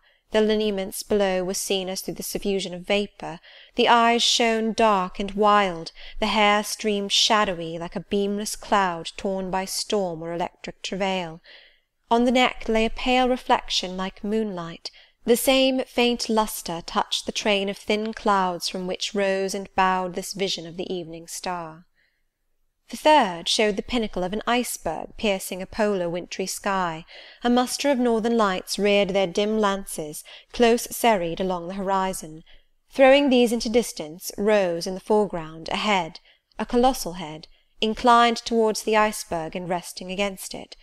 Two thin hands, joined under the forehead and supporting it, drew up before the lower features a sable veil, a brow quite bloodless, white as bone, and an eye hollow and fixed, a blank of meaning, but for the glassiness of despair, alone were visible. Above the temples, amidst wreathed turban folds of black drapery, vague in its character and consistency as cloud, gleamed a ring of white flame, gemmed with sparkles of a more lurid tinge. This pale crescent was the likeness of a kingly crown. What it diademed was the shape which shape had none. "Were you happy when you painted these pictures?" asked Mr. Rochester presently. "I was absorbed, sir. Yes, and I was happy. To paint them, in short, was to enjoy one of the keenest pleasures I have ever known." "That is not saying much. Your pleasures, by your own account, have been few. But I dare say you did exist in a kind of artist's dreamland while you blent and arranged these strange tints. Did you sit at them long each day?" "I had nothing else to do, because it was the vacation, and I sat at them from morning till noon, and from noon till night. The length of the midsummer days favoured my inclination to apply." "And you felt self-satisfied with the result of your ardent labours?" "Far from it. I was tormented by the contrast between my idea and my handiwork. In each case I had imagined something which I was quite powerless to realize." "Not quite. You have secured the shadow of your thought, but no more, probably. You had not enough of the artist's skill and science to give it full being. Yet the drawings are, for a schoolgirl, peculiar. As to the thoughts, they are elfish. These eyes in the evening star you must have seen in a dream. How could you make them look so clear, and yet not at all brilliant? For the planet above quells their rays. And what meaning is that in their solemn depth? And who taught you to paint wind? There is a high gale in that sky, and on this hill-top. Where did you see Latmos? For that is Latmos. There, put the drawings away." I had scarce tied the strings of the portfolio, when, looking at his watch, he said abruptly, "It is 9 o'clock. What are you about, Miss Eyre, to let Adele sit up so long? Take her to bed." Adele went to kiss him before quitting the room. He endured the caress, but scarcely seemed to relish it more than Pilot would have done, nor so much. "I wish you all good night now," said he, making a movement of the hand towards the door, in token that he was tired of our company and wished to dismiss us. Mrs. Fairfax folded up her knitting, I took my portfolio, we curtsied to him, received a frigid bow in return, and so withdrew. "You said Mr. Rochester was not strikingly peculiar, Mrs. Fairfax," I observed when I rejoined her in her room, after putting Adele to bed. "Well, is he?" "I think so. He is very changeful and abrupt." "True. No doubt he may appear so to a stranger, but I am so accustomed to his manner I never think of it, And then if he has peculiarities of temper, allowance should be made." "Why?" "Partly because it is his nature, and we can none of us help our nature, and partly because he has painful thoughts, no doubt, to harass him and make his spirits unequal." "What about?" "Family troubles, for one thing." "But he has no family." "Not now, but he has had, or at least relatives. He lost his elder brother a few years since." "His elder brother?" "Yes, the present Mr. Rochester has not been very long in possession of the property, only about 9 years." "9 years is a tolerable time. Was he so very fond of his brother as to be still inconsolable for his loss?" "Why, no, perhaps not. I believe there was some misunderstanding between them. Mr. Rowland Rochester was not quite just to Mr. Edward, and perhaps he prejudiced his father against him. The old gentleman was fond of money, and anxious to keep the family estate together. He did not like to diminish the property by division, and yet he was anxious that Mr. Edward should have wealth too, to keep up the consequence of the name. And soon after he was of age, some steps were taken that were not quite fair, and made a great deal of mischief. Old Mr. Rochester and Mr. Rowland combined to bring Mr. Edward into what he considered a painful position, for the sake of making his fortune. What the precise nature of that position was, I never clearly knew, but his spirit could not brook what he had to suffer in it. He is not very forgiving. He broke with his family, and now for many years he has led an unsettled kind of life. I don't think he has ever been resident at Thornfield for a fortnight together, since the death of his brother without a will left him master of the estate, and indeed no wonder he shuns the old place." "Why should he shun it?" "Perhaps he thinks it gloomy." The answer was evasive. I should have liked something clearer, but Mrs. Fairfax either could not or would not give me more explicit information of the origin and nature of Mr. Rochester's trials. She averred they were a mystery to herself, and that what she knew was chiefly from conjecture. It was evident, indeed, that she wished me to drop the subject, which I did accordingly. Chapter 14. For several subsequent days I saw little of Mr. Rochester. In the mornings he seemed much engaged with business, and in the afternoon gentlemen from Millcote or the neighbourhood called, and sometimes stayed to dine with him. When his sprain was well enough to admit of horse exercise, he rode out a good deal, probably to return these visits, as he generally did not come back till late at night. During this interval, even Adele was seldom sent for to his presence, and all my acquaintance with him was confined to an occasional rencontre in the hall, on the stairs, or in the gallery, when he would sometimes pass me haughtily and coldly, just acknowledging my presence by a distant nod or a cool glance, and sometimes bow and smile with gentlemanlike affability. His changes of mood did not offend me, because I saw that I had nothing to do with their alternation. The ebb and flow depended on causes quite disconnected with me. One day he had had company to dinner, and had sent for my portfolio, in order, doubtless, to exhibit its contents.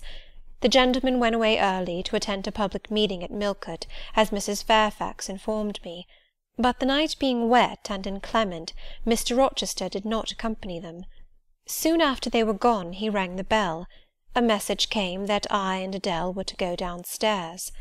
I brushed Adele's hair and made her neat, and having ascertained that I was myself in my usual Quaker trim, where there was nothing to retouch, all being too close and plain, braided locks included, to admit of disarrangement, we descended. Adele wondering whether the petit coffre was at length come, for owing to some mistake its arrival had hitherto been delayed. She was gratified. There it stood, a little carton, on the table when we entered the dining-room. She appeared to know it by instinct. "Ma boîte! Ma boîte!" exclaimed she, running towards it. "Yes, there is your boîte at last. Take it into a corner, you genuine daughter of Paris, and amuse yourself with disemboweling it," said the deep and rather sarcastic voice of Mr. Rochester, proceeding from the depths of an immense easy-chair at the fireside. "And mind," he continued, "don't bother me with any details of the anatomical process, or any notice of the condition of the entrails. Let your operation be conducted in silence. Tiens-toi tranquille, enfant, comprends-tu? Adèle seemed scarcely to need the warning. She had already retired to a sofa with her treasure, and was busy untying the cord which secured the lid. Having removed this impediment, and lifted certain silvery envelopes of tissue paper, she merely exclaimed, "Oh ciel, que c'est beau!" and then remained absorbed in ecstatic contemplation. "Is Miss Eyre there?" now demanded the master, half rising from his seat to look round to the door, near which I still stood. "Ah!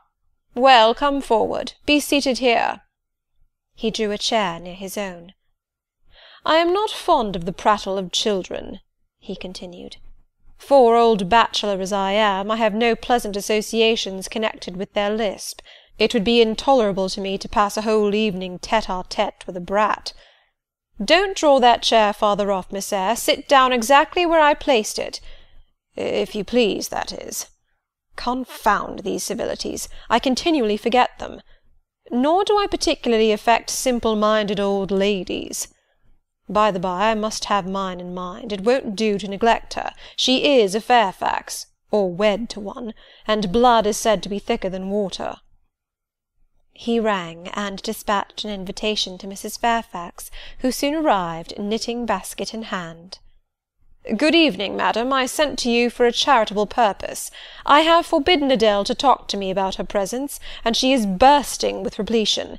Have the goodness to serve her as an auditress and interlocutrice. It will be one of the most benevolent acts you ever performed."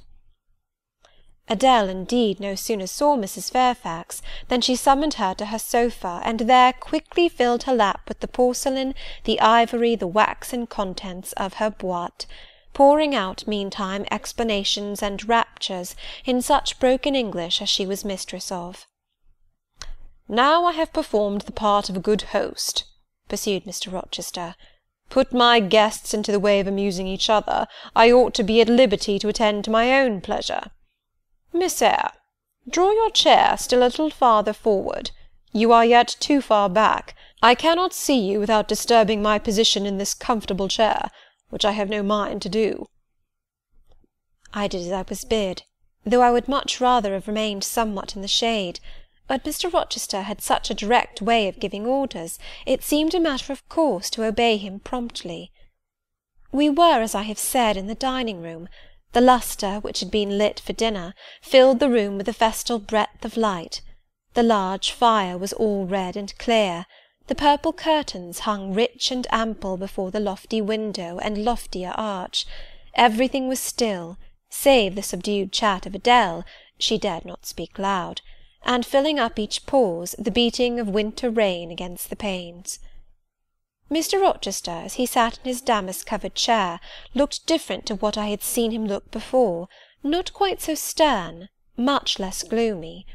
There was a smile on his lips, and his eyes sparkled, whether with wine or not I am not sure, but I think it very probable. He was, in short, in his after-dinner mood, more expanded and genial, and also more self-indulgent than the frigid and rigid temper of the morning. Still he looked preciously grim, cushioning his massive head against the swelling back of his chair, and receiving the light of the fire on his granite-hewn features, and in his great dark eyes. For he had great dark eyes, and very fine eyes too, not without a certain change in their depth sometimes, which, if it was not softness, reminded you at least of that feeling. He had been looking 2 minutes at the fire, and I had been looking the same length of time at him, when, turning suddenly, he caught my gaze fastened on his physiognomy. "You examine me, Miss Eyre," said he. "Do you think me handsome?" I should, if I had deliberated, have replied to this question by something conventionally vague and polite, but the answer somehow slipped from my tongue before I was aware. "No, sir." "Ah? By my word, there is something singular about you," said he. "You have the air of a little Nonette, quaint, quiet, grave, and simple, as you sit with your hands before you, and your eyes generally bent on the carpet, except, by the by, when they are directed piercingly to my face, as just now, for instance. and when one asks you a question, or makes a remark to which you are obliged to reply, you rap out a round rejoinder, which, if not blunt, is at least brusque. What do you mean by it?" "Sir, I was too plain. I beg your pardon. I ought to have replied that it was not easy to give an impromptu answer to a question about appearances, that tastes mostly differ, and that beauty is of little consequence, or something of that sort." "You ought to have replied no such thing. Beauty of little consequence, indeed! And so, under pretence of softening the previous outrage, of stroking and soothing me into placidity, you stick a sly penknife under my ear. Go on. What fault do you find with me, pray? I suppose I have all my limbs and all my features like any other man?" "Mr. Rochester, allow me to disown my first answer. I intended no pointed repartee, it was only a blunder." "Just so. I think so, and you shall be answerable for it. Criticise me. Does my forehead not please you?" He lifted up the sable waves of hair which lay horizontally over his brow, and showed a solid enough mass of intellectual organs, but an abrupt deficiency where the suave sign of benevolence should have risen. "Now, ma'am, am I a fool?" "Far from it, sir. You would perhaps think me rude if I inquired in return whether you are a philanthropist." "There again! Another stick of the penknife, when she pretended to pat my head.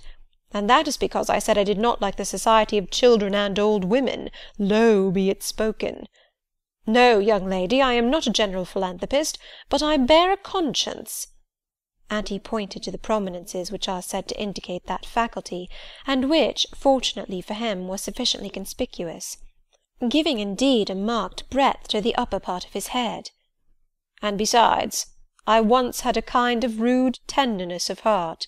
When I was as old as you, I was a feeling fellow enough, partial to the unfledged, unfostered, and unlucky. But fortune has knocked me about since. She has even kneaded me with her knuckles, and now I flatter myself I am as hard and tough as an india-rubber ball, pervious, though, through a chink or two still, and with one sentient point in the middle of the lump. Yes, does that leave hope for me?" "Hope of what, sir?" "Of my final re-transformation from india-rubber back to flesh." Decidedly he has had too much wine, I thought, and I did not know what answer to make to his queer question. How could I tell whether he was capable of being re-transformed? "You look very much puzzled, Miss Eyre, and though you are not pretty any more than I am handsome, yet a puzzled air becomes you. Besides, it is convenient, for it keeps those searching eyes of yours away from my physiognomy, and busies them with the worsted flowers of the rug. So puzzle on. Young lady, I am disposed to be gregarious and communicative to-night." With this announcement he rose from his chair, and stood, leaning his arm on the marble mantelpiece. In this attitude his shape was seen plainly, as well as his face, his unusual breadth of chest, disproportionate almost to his length of limb. I am sure most people would have thought him an ugly man, yet there was so much unconscious pride in his port, so much ease in his demeanour, such a look of complete indifference to his own external appearance, so haughty a reliance on the power of other qualities, intrinsic or adventitious, to atone for the lack of mere personal attractiveness, that in looking at him one inevitably shared the indifference, and even in a blind imperfect sense put faith in the confidence. "I am disposed to be gregarious and communicative to-night," he repeated, "and that is why I sent for you. The fire and the chandelier were not sufficient company for me, nor would Pilot have been, for none of these can talk. Adele is a degree better, but still far below the mark. Mrs. Fairfax, ditto. You, I am persuaded, can suit me if you will. You puzzled me the first evening I invited you down here. I have almost forgotten you since. Other ideas have driven yours from my head. But to-night I am resolved to be at ease, to dismiss what importunes and recall what pleases. It would now please me to draw you out, to learn more of you. Therefore speak." Instead of speaking, I smiled, and not a very complacent or submissive smile either. "Speak," he urged. "What about, sir?" "Whatever you like. I leave both the choice of subject and the manner of treating it entirely to yourself." Accordingly I sat and said nothing. If he expects me to talk for the mere sake of talking and showing off, he will find he has addressed himself to the wrong person, I thought. "You are dumb, Miss Eyre." I was dumb still. He bent his head a little towards me, and with a single hasty glance seemed to dive into my eyes. "Stubborn?" he said. "And annoyed? Ah, it is consistent.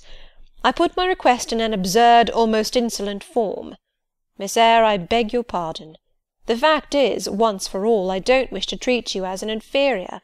That is," correcting himself, "I claim only such superiority as must result from 20 years' difference in age and a century's advance in experience.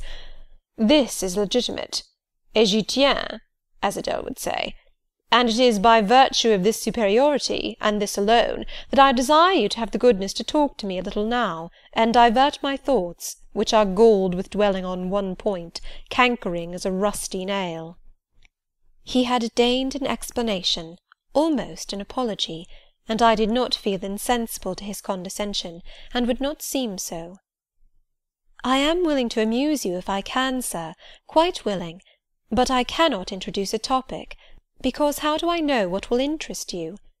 Ask me questions, and I will do my best to answer them."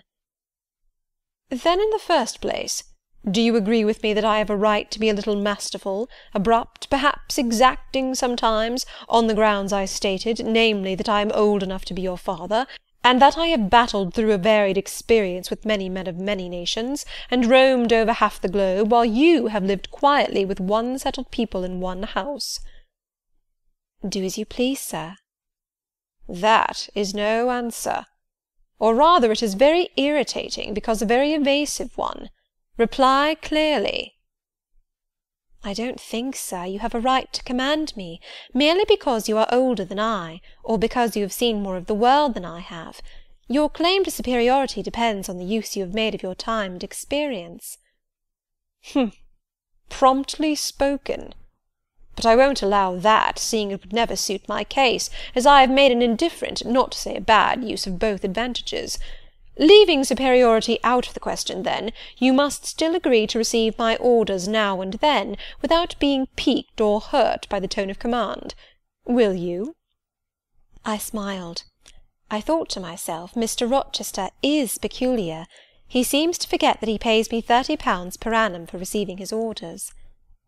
"The smile is very well," said he, catching instantly the passing expression. "But speak too." "I was thinking, sir, that very few masters would trouble themselves to inquire whether or not their paid subordinates were piqued and hurt by their orders." "Paid subordinates? What? You are my paid subordinate, are you? Oh, yes, I had forgotten the salary. Well, then, on that mercenary ground, will you agree to let me hector a little?" "No, sir, not on that ground. But on the ground that you did forget it, and that you care whether or not a dependent is comfortable in his dependency, I agree heartily." "And will you consent to dispense with a great many conventional forms and phrases, without thinking that the omission arises from insolence?" "I am sure, sir, I should never mistake informality for insolence. One I rather like, the other nothing free-born would submit to, even for a salary." "Humbug! Most things free-born will submit to anything for a salary. Therefore keep to yourself, and don't venture on generalities of which you are intensely ignorant. However, I mentally shake hands with you for your answer, despite its inaccuracy, and as much for the manner in which it was said as for the substance of the speech. The manner was frank and sincere. One does not often see such a manner. No, on the contrary, affectation or coldness or stupid, coarse-minded misapprehension of one's meaning are the usual rewards of candour. Not 3 in 3,000 raw schoolgirl governesses would have answered me as you have just done. But I don't mean to flatter you. If you are cast in a different mould to the majority, it is no merit of yours. Nature did it. And then, after all, I go too fast in my conclusions. For what I yet know, you may be no better than the rest. You may have intolerable defects to counterbalance your few good points." And so may you, I thought. My eye met his as the idea crossed my mind. He seemed to read the glance, answering as if its import had been spoken as well as imagined. "Yes, yes, you are right," said he. "I have plenty of faults of my own. I know it, and I don't wish to palliate them, I assure you. God wot, I need not be too severe about others. I have a past experience, a series of deeds, a colour of life to contemplate within my own breast, which I might well call my sneers and censures from my neighbours to myself. I started, or rather, for like other defaulters, I like to lay half the blame on ill fortune and adverse circumstances, was thrust on to a wrong tack at the age of 21, and have never recovered the right course since. But I might have been very different. I might have been as good as you, wiser, almost as stainless. I envy you your peace of mind, your clean conscience, your unpolluted memory. Little girl, a memory without blot or contamination must be an exquisite treasure, an inexhaustible source of pure refreshment, is it not? How was your memory when you were 18, sir? All right then. Limpid, salubrious. No gush of bilge water had turned it to fetid puddle. I was your equal at 18, quite your equal. Nature meant me to be, on the whole, a good man, Miss Eyre, one of the better kind, and you see I am not so. You would say you don't see it, at least I flatter myself I read as much in your eye. Beware, by the by, what you express with that organ. I am quick at interpreting its language. Then take my word for it, I am not a villain, you are not to suppose that. Not to attribute to me any such bad eminence, but owing, I verily believe, rather to circumstances than to my natural bent, I am a trite, commonplace sinner, hackneyed in all the poor petty dissipations with which the rich and worthless try to put on life. Do you wonder that I avow this to you? Know that in the course of your future life you will often find yourself elected the involuntarily confidant of your acquaintances' secrets. People will instinctively find out, as I have done, that it is not your forte to tell of yourself, but to listen while others talk of themselves. They will feel, too, that you listen with no malevolent scorn of their indiscretion, but with a kind of innate sympathy, not the less comforting and encouraging because it is very unobtrusive in its manifestations. How do you know? How can you guess all this, sir? I know it well. Therefore I proceed almost as freely as if I were writing my thoughts in a diary. You would say I should have been superior to circumstances. So I should. But you see I was not. When fate wronged me, I had not the wisdom to remain cool. I turned desperate. Then I degenerated. Now, when any vicious simpleton excites my disgust by his paltry ribaldry, I cannot flatter myself that I am better than he. I am forced to confess that he and I are on a level. I wish I had stood firm. God knows I do. Dread remorse when you are tempted to err, Miss Eyre. Remorse is the poison of life. Repentance is said to be its cure, sir. It is not its cure. Reformation may be its cure, and I could reform. I have strength yet for that. But where is the use of thinking of it, hampered, burdened, cursed as I am? Besides, since happiness is irrevocably denied me, I have a right to get pleasure out of life, and I will get it, cost what it may. Then you will degenerate still more, sir. Possibly. Yet why should I, if I can get sweet, fresh pleasure? And I may get it as sweet and fresh as the wild honey the bee gathers on the moor. It will sting. It will taste bitter, sir. How do you know? You never tried it. How very serious, how very solemn you look! And you are as ignorant of the matter as this cameo head," taking one from the mantelpiece. "You have no right to preach to me, you neophyte, that have not passed the porch of life, and are absolutely unacquainted with its mysteries." "I only remind you of your own words, sir. You said error brought remorse, and you pronounced remorse the poison of existence." "And who talks of error now? I scarcely think the notion that flitted across my brain was an error. I believe it was an inspiration rather than a temptation. It was very genial, very soothing. I know that. Here it comes again. It is no devil, I assure you. Or if it be, it has put on the robes of an angel of light. I think I must admit so fair a guest when it asks entrance to my heart. Distrust it, sir. It is not a true angel. Once more, how do you know? By what instinct do you pretend to distinguish between a fallen seraph of the abyss and a messenger from the eternal throne, between a guide and a seducer? I judge by your countenance, sir, which was troubled when you said the suggestion had returned upon you. I feel sure it will work you more misery if you listen to it. Not at all. It bears the most gracious message in the world. For the rest, you are not my conscience-keeper, so don't make yourself uneasy. Here, come in, bonny wanderer. He said this as if he spoke to a vision, viewless to any eye but his own. Then, folding his arms, which he had half extended, on his chest, he seemed to enclose in their embrace the invisible being. Now, he continued, again addressing me, I have received the pilgrim, a disguised deity, as I verily believe. Already it has done me good. My heart was a sort of charnel. It will now be a shrine. To speak truth, sir, I don't understand you at all. I cannot keep up the conversation because it has got out of my depth. Only one thing I know. You said you were not as good as you should like to be, and that you regretted your own imperfection. One thing I can comprehend. You intimated that to have a sullied memory was a perpetual bane. It seems to me that if you tried hard, you would in time find it possible to become what you yourself would approve, and that if from this day you began with resolution to correct your thoughts and actions, you would in a few years have laid up a new and stainless store of recollections, to which you might revert with pleasure. Justly thought, rightly said, Miss Eyre, and at this moment I am paving hell with energy.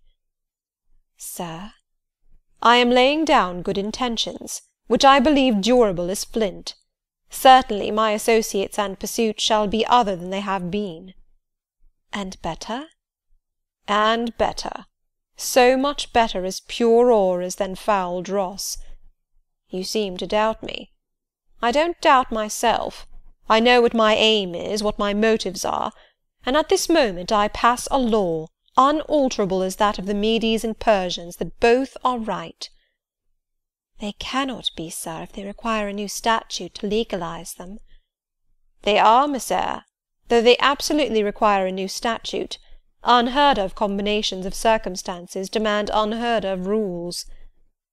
That sounds a dangerous maxim, sir, because one can see at once that it is liable to abuse. Sententious sage! So it is, but I swear by my household gods not to abuse it. You are human and fallible. I am. So are you. What then? The human and fallible should not arrogate a power with which the divine and perfect alone can be safely entrusted. What power? That of saying of any strange, unsanctioned line of action, let it be right. Let it be right. The very words. You have pronounced them. May it be right, then? I said, as I rose, deeming it useless to continue a discourse which was all darkness to me, and besides, sensible that the character of my interlocutor was beyond my penetration, at least beyond its present reach, and feeling the uncertainty, the vague sense of insecurity which accompanies a conviction of ignorance. Where are you going? To put Adele to bed. It is past her bedtime. You are afraid of me, because I talk like a sphinx. Your language is enigmatical, sir, but though I am bewildered, I am certainly not afraid. You are afraid. Your self-love dreads a blunder. In that sense I do feel apprehensive.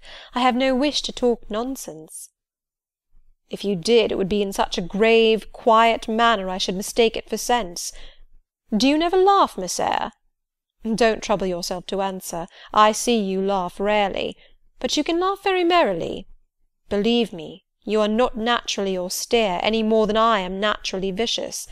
The low wood constraint still clings to you somewhat, controlling your features, muffling your voice, and restricting your limbs, and you fear in the presence of a man and a brother, or father, or master, or what you will, to smile too gaily, speak too freely, or move too quickly.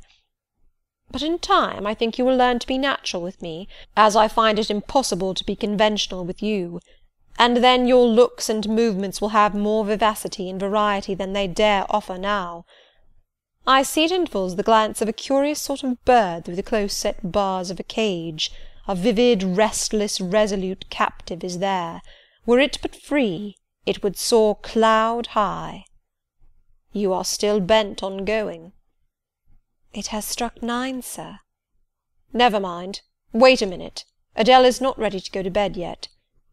My position, Miss Eyre, with my back to the fire and my face to the room, favours observation. While talking to you, I have also occasionally watched Adele. I have my own reasons for thinking her a curious study, reasons that I may, nay, that I shall impart to you some day. She pulled out of her box about 10 minutes ago a little pink silk frock. Rapture lit her face as she unfolded it. Coquetry runs in her blood, blends with her brains, and seasons the marrow of her bones. Il faut que je sais, cried she, et à l'instant même. She rushed out of the room. She is now with Sophy, undergoing a robing process. In a few minutes she will re-enter, and I know what I shall see. A miniature of Céline Varenne as she used to appear on the boards at the rising of— but never mind that. However, my tenderest feelings are about to receive a shock, such as my presentiment. Stay now to see whether it will be realized. Ere long, Adele's little foot was heard tripping across the hall. She entered, transformed as her guardian had predicted. A dress of rose-coloured satin, very short, and as full in the skirt as it could be gathered, replaced the brown frock she had previously worn. A wreath of rosebuds circled her forehead. Her feet were dressed in silk stockings and small white satin sandals. "Est-ce que ma robe va bien?" cried she, bounding forwards. "Et mes souliers, et mes bras! Tenez, je crois que je vais danser." And spreading out her dress, she chassed across the room, till, having reached Mr. Rochester, she wheeled lightly round before him on tiptoe, then dropped on one knee at his feet, exclaiming, "Monsieur, je vous remercie 1000 fois de votre bonté."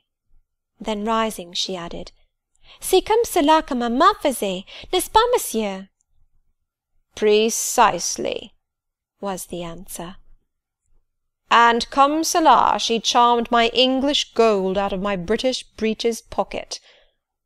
I have been green too, Miss Eyre. Ay, grass-green. Not a more vernal tint freshens you now than once freshened me. My spring is gone, however, but it has left me that French floweret on my hands, which in some moods I would fain be rid of, not valuing now the root whence it sprang, having found that it was of a sort which nothing but gold dust could manure. I have but half a liking to the blossom, especially when it looks so artificial as just now. I keep it and rear it rather on the Roman Catholic principle of expiating numerous sins, great or small, by one good work. I'll explain all this some day. Good night. End of chapter 14.